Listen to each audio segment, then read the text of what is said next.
අපි ගමනක් යන්න පිටත් වුණා. ඩ්‍රයිවිං සීට් එකේ හිටියේ මගේ හබියාගේ තාත්තා. එහෙමත් නැත්නම් මගේ මාමන්ඩි.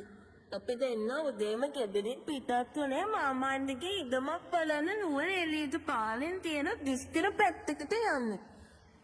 මගේ හබියා නලින් ගැන ඉතින් අමුතෙන් කියන දෙයක් නෑනේ. එයාට බිස්නස් ඇරෙන්න වෙන ලෝකයක් නෑ. වාහනේ ඇතුලේ තිබුණු AC එකේ කූල් එකට වඩා මට දැනෙන මාමන්ඩියගේ පිරිමි පෝෂන්. මම හොරෙන් එයා දිහා බැලුවා. එයාට වයස 52ක් විතර වුණාට තාම ශරීරයෙන් සෞඛ්‍ය ගැන හොඳට හිතන කෙනෙක්. එයා ඇඳලා හිටපු තද නිල් පාට ටී-ෂර්ට් එකේ එයාගේ පළල් උරහිස් වලට හොඳින් ගැලපුණා. දුට මහන්සි මාමන්ඩි වාහනේ AC එක තවත් වැඩි කරන ගමන් මගෙන් ඇහුවා. එයාගේ කටහඬ හරිම ගැඹුරු. නෑ තාත්තේ. ඒත් මේ පාර හරිම දුෂ්කරයිනේ. මම කිව්වා. අපි තව ටිකකින් පොඩි දියැලක් ළඟ නැවතුමු හන්සි. එතන හරි ලස්සනයි. දුට පුළුවන් මූණකට හොදගන්න. මාමන්ඩි කිව්ව මගේ දිහා බලලා පොඩි හිනාවක් දාන කම. වාහනේ ප්‍රධාන පාරෙන් දාලා බෝලු පාරෙන් ටිකක් දුරක් ගිහින් නැතර කළා. එතන තිබුණ පුදුම ලස්සන. හරිම පිරිසිදු සීතල වතුර පාරක් කලාගෙන ගියා. මම වාහනෙන් බැස්සේ අමමැන කඩමි. මම ඇඳගෙන හිටියේ පහසුවද කලිසමකුත් තුනී බ්ලවුස් එකකුයි. දහඩිය නිසා බ්ලවුස් එක මගේ ඇඟට ඇලිලා තිබුණේ. වතුර හරිම සීතලයි දු පරිස්සමෙන්. දල් ඉස්සනවා. මාමන්ඩි කලිසම දැන හිසට වෙන නවාගෙන වතුරට බැස්සා. මමත් සෙරෙප්පු දෙක ගලවලා ගලප්පු දෙට අදිය තිබ්බා. දෝතින්ම වතුර ඇරන් මොන හොදගත්තා. ඒ සීතල මගේ ඇඟ පුරාම දිව්වා. මම වතුරට නැමෙනකොටම මම දැක්ක මාමන්ඩි මගේ දිහා බලාගෙන ඉන්නවා. එයා අහක බැලුවේ නෑ. එයාගේ බැල්ම මගේ දිගේ ගමන් කරනවා වගේ දැනුණා. "ඔයි!" එක පාටම මගේ කකුල තෙත පාසි ගලක ලිස්සුවා. මාව වතුරට ඇදගෙන වැටෙන්න ගියා. මම කෑ ගහන්න හැදුවා. එක්කම අකුණු සැරප් වගේ වේගයෙන් ක්‍රියාත්මක වුණ මාමන්ඩි මාව අල්ලගත්තා. එයාගේ එක අතක් මගේ ඉඟිතිය වටේ තදින් ඉතුණා. වේගය වැඩි නිසා මගේ ඇඟ ගිහින් එයාගේ ඇඟේ වැදුණා. මගේ පපුව ගිහින් තද වුණේ එයාගේ පළල ශක්තිමත් පපුවේ. ඒ වෙලාවේ මුළු ලෝකෙම නැතිර වුණා වගේ මට දැනුනේ. අපි දෙන්න හිටියේ වතුර මැද්දේ. මම හිටියේ මාමන්ඩිගේ සම්පූර්ණ ප්‍රහණය. මම යාව තදින් අල්ලගෙන හිටියා. වැටේ කියලා බයද. නමුත් තප්පර කීපයක් එයාව අතෑරේ. එයා මාව එයාගේ ඇඟට තව තවත් අද කරගත්තා. පරිස්සමෙන් දෝ මම කිව්වනේ ලිස්සනවා කියලා. එයා ඒක කිව්ව මගේ කන ළඟටම පාත්තලා. ඒ කටහඬේ තිබුණු වෙවුලන ස්වභාවය මට තේරුණා. ඒක තාත්තා කෙනෙක් දුවෙක් ගැන බය වුණු වෙවුලීමක් නෙවෙයි. ඒක පිරිමියෙක් තම කැමති ගැහණියක් ලවඩ ගත්තම ඇතිවන හැඟීම් බව වෙවුලීමක්. මම හැමෙන් නළුව උස්සලා එයා දිහා බැලුවා. එයාගේ මූණ තිබුණේ මගේ මූණට අබා කීපයක් දුරෙක්.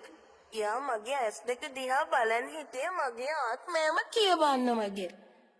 තාත්තේ මගේ කටහඬ පිට උනේ කෙඳිරියක් වගේ. එයා මගේ ඉඟිතිය වටේ තිබුණට පුරුල් කළේ නෑ.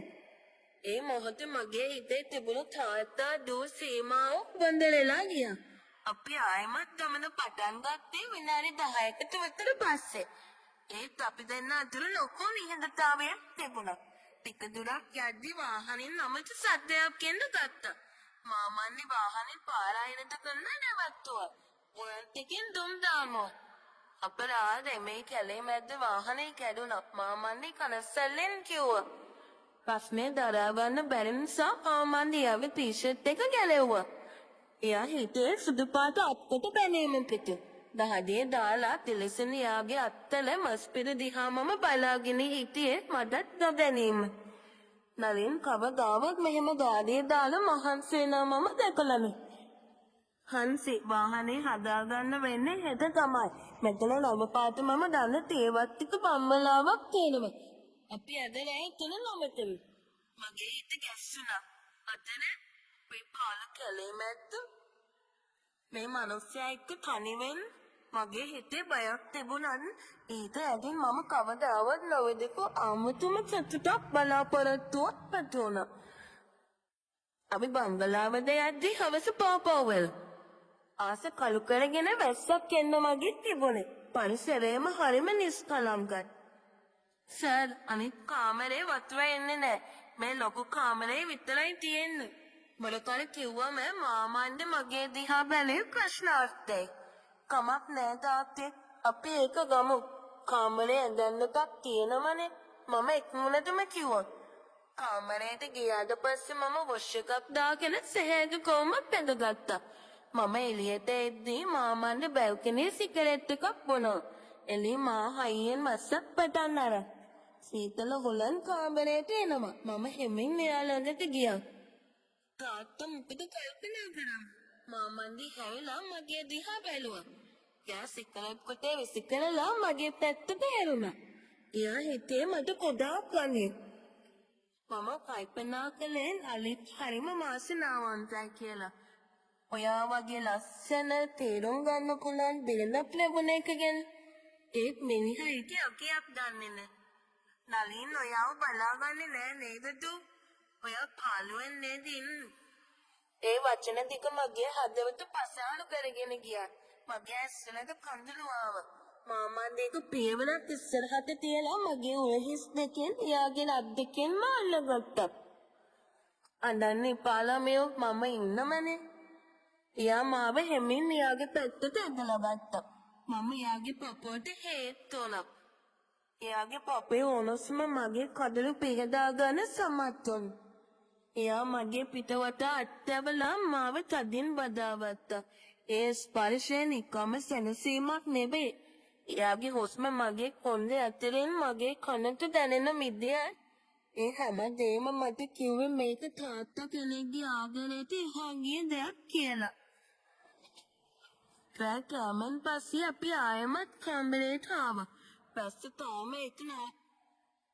තාම එක වගේ වහිනම්. කාමරේ තිබුණේ ඩිම් ලයිට් එකක් විතර. මම ඇඳාගෙන වාඩි වෙලා හිටියා. මාමන්දි දොර ලොක් කරලා මගේ දිහා බලාගෙන හිටියා. තාත්තේ මම හැමින් කතා කරා. මාමන්දි මගේ දිහා තප්පරයක් බලන් ඉඳලා හිමින් ඇඳ ළඟට ආවා.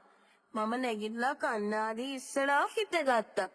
කණ්ණාඩියෙන් මට පෙනුණා එයා මගේ පිටිපස්සෙන් ඇවිත් හිටගන්න ඇති. එයා මට වඩා ගොඩාක් කුසයි. මහත් අපි දෙන්නගේ රූපය දිහා මම බලන් හිටියේ හුස්ම ඉර කරගෙන. එයාගේ රළු උණුසුමත් මගේ උරහිස මත තිබුණා. එයා මගේ දිහා කණ්ණාඩියෙන් බලාගෙන හිටියේ ගොඩාක් ආදරෙන්. හන්සි ඔයා දන්නවද ඔයා කොච්චර ලස්සනද කියලා? එයා මගේ කන දෙකලලා පහසෙන් වගේ කිව්වා. එයාගේ අත් මගේ බාහුව දිගේ පහළට ඇවිත් මගේ අත් දෙක අල්ලගත්තා. ඊට පස්සේ එයා හිමින් මගේ උරහිස් වලින් අල්ලලා මාව එයාගේ ඇඟ පැත්තට ඇදලා ගත්තා. මගේ පිට එයාගේ ඇඟේ තද වුණා. එයාගේ ශක්තිමත් පපුවට හේතු වෙත්තේ මට ලොකු ආරක්ෂාවක් දැනුණා. එයා මගේ කොණ්ඩ පැත්තකට කළා. එයාගේ හුස්ම මගේ පෙළට වැදුණා. මම ඇස් පියාගත්තා. ඔයා දන්නම නේද අපි මේ ඉන්න භයානක සීමාවක කියලා. එයා ඇහුවා. "ඔව් ඒත් මට මේ තනිකම දරා ගන්න බෑ තාත්තේ. මට ඔයාව ඕනේ." මගේ කටින් මේ වචන පිට උනේ මටත් නොදැනීමයි. මාමන්දි තවදුරටත් ඉවසුවේ නෑ. එයා හැමෙන් මාව හරව ගත්තා. දැන් අපි මෝනට මෝන බලන් ඉන්නවා. එයා මගේ මූණ දෝතින්ම අරගෙන එයාගේ ඇඟිලි වලින් මගේ කම්මොත් පිරිමැද්දා. මම ඔයාව බලාගන්නම් හැමදාම. එයා මගේ නල්ලට හාදුවක් දුන්නා. ඒ හාදුව ගොඩාක් වෙලා තිබුණා. ඒකෙන් මගේ මුල ඇඟම නිවිලා ගියා වගේ දැනුණා. මගේ අත් ඉබේම එයාගේ කරවට එතුණා. මම එයාගේ පපුවට මාව තද කරගත්තා. කාමරේ ඇතුලේ තිබුණේ අපේ හුස්ම සැද්ද විතරයි. මාමන්දි මගේ ඉස්සරහා දනගාගෙන මගේ අද්ද කල්ලගත්තා. ඔයාට පසුතැවෙන්න වෙයිද? එයා ඇහුවා. ඔයාට පසුතැවෙන්න වෙයිද දු? එයා ඇහුවා.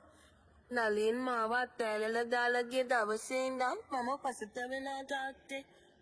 මට ඕනේ සතුටින් ඉන්න. මට ඕනේ ආදරේ විඳින්න. මම ඇත්තම කිව්වා.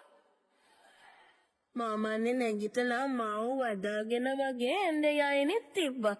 සමාජය දාපු නීති ලේනෑකම් මේ කාමරේ දොරකගෙන එහාට ගියේ නෑ. මාමන්දියගේ මාමන්දියගේ ආරක්ෂාකාරී ශක්තිමත් අත්පැත්තලේ මම හෙව් සැනසීම මට ලැබුණා. අපි අතර ඇතිවන සමීපතම කායික බැඳීමකට වඩා එහාගේ ආත්මීය බැඳීමක් වුණා.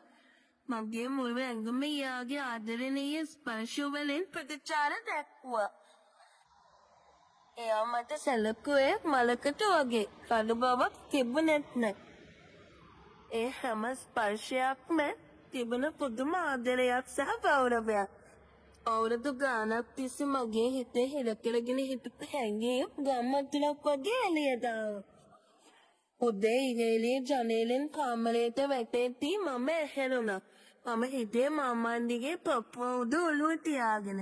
එයාගේ අතක් මගේ ගෝඩෙන් දාලා මාව ආරක්ෂා කරගෙන වගේ එයා නිදාගෙන හිටියා. මම හිස උස්සලා එයා දිහා බැලුවා.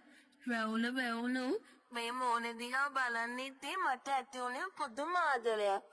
ඊ රැවුණු දේවල් ගැන මට කිසිම පසුතැවීමක් තිබුණේ නැහැ. මට දැනෙන්නේ මම ආයෙමත් ජීවත් වෙනවා වගේ හැඟීමක්. ටික වෙලාවකින් මාමන්නේ ඇහැරුණා. එයා මගේ දිහා බලලා hina වුණා. Good morning, Hansi. Good morning. මම යාගේ පපුවෙන් මොන හංගගත්තා. අපි ලෑස්ති වෙලා කාමරෙන් එළියට ආවේ අලුත් මිනිස්සු දෙන්නෙක් වගේ. වාහනේ අදාගෙන ආපහු එන ගමනේදී අපේ අතට වචන හොමාර උනේ අදුයි. නමුත් මාමන්ගේ එක අතකින් වාහනේ එලවන ගමන් අනිත් අතෙන් මගේ අත තදින් අල්ලගෙන හිටියා. ඒ ස්පර්ශය මට කිව්වේ මම ඉන්නවා කියලාද? ගේට්ටුවෙන් වාහනේ ඇතුල් කරනකොට මාමන්න මගේ දිහා බලලා මෙහෙම කිව්වා. බය වෙන්න එපා හන්සි.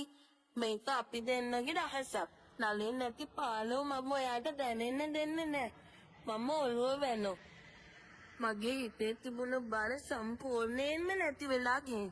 මම දන්නවා මේ ගෙදර මම වෙන්වෙන් තෙලී ඉන්න මාව සතුටු කරන්න, මාව ආරක්ෂා කරන්න නියම පිරිමියෙක් දැන් ඉන්නවා කියලා. වැහි අඳුර බංගලාව ඇතුලේ පත් වුණොයි ආදරේ දැන් මේ තවල් එළියේ මගේ හිත ඇතුලේ විකියටම දැල් වෙනවා.